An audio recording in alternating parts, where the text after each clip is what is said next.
Okay.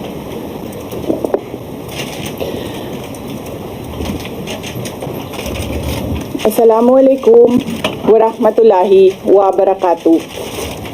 Madayaw ug maayong adlaw kaninyong tanan. Magandang araw sa inyo lahat. Proverbs 19 verse 21 states, "Many are the plans in a person's heart, but it is the Lord's purpose that prevails."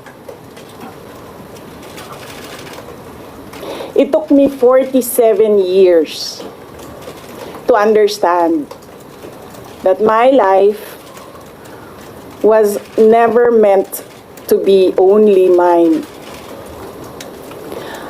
Unlike others, I may not have been born just to chase happiness.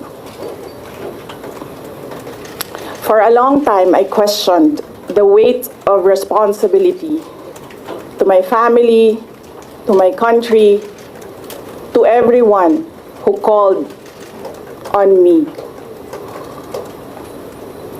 Today, I have peacefully accepted that my life is unlike any other. Sa unang mga buwan ng aming mga termino, nakita ko na ang kawalan ng katapatan ni Bongbong Marcos Jr. sa mga pangakong binitawan noong kampanya, pati na sa kanyang sinumpaang tungkulin para sa bayan. Dahil hindi ko kinaya na maging bahagi ng 2025 national budget na tadtad ng katiwalian, pinili kong umalis sa kabinete kahit alam ko na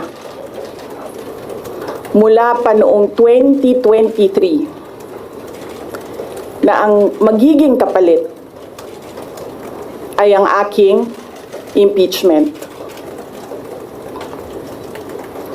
Mga kababayan,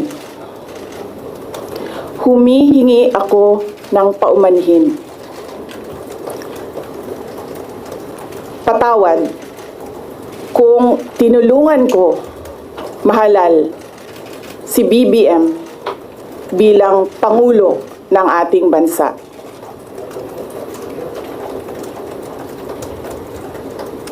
Patawad kung hanggang ngayon ay marami pa ring Pilipino ang nalulunod sa baha nang dahil sa malawakang korupsyon. Patawad kung lantaran ang pang-aabuso ng ating mga institusyon para sa pansariling interes ng mga politiko. Patawad kung patuloy ang pagtaas ng presyo ng mga pangunahing bilihin habang nananatiling kapos ang kita ng bawat pamilya. Patawad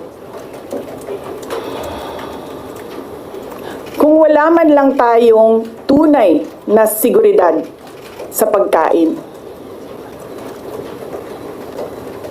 Patawad kung may nagkakasakit at binabawian bigla ng buhay dahil sa kakulangan ng maayos at epektibong healthcare system.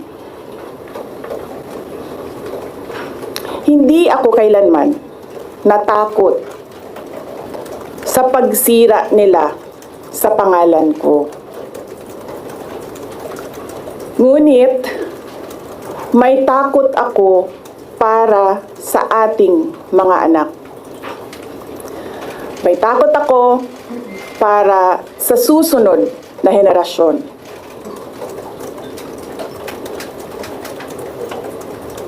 May takot ako para sa mga kababayan nating walang bahay sa ibang bansa.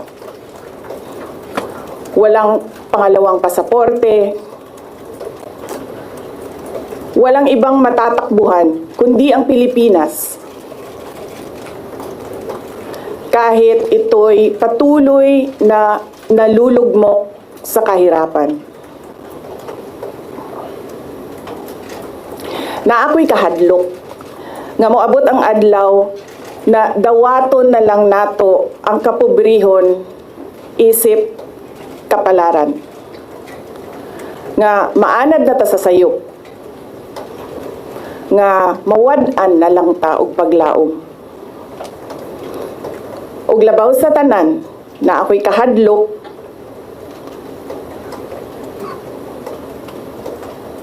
nga moabot ang adlaw nga wala na tay Pilipinas nga ikahatag sa atong mga anak.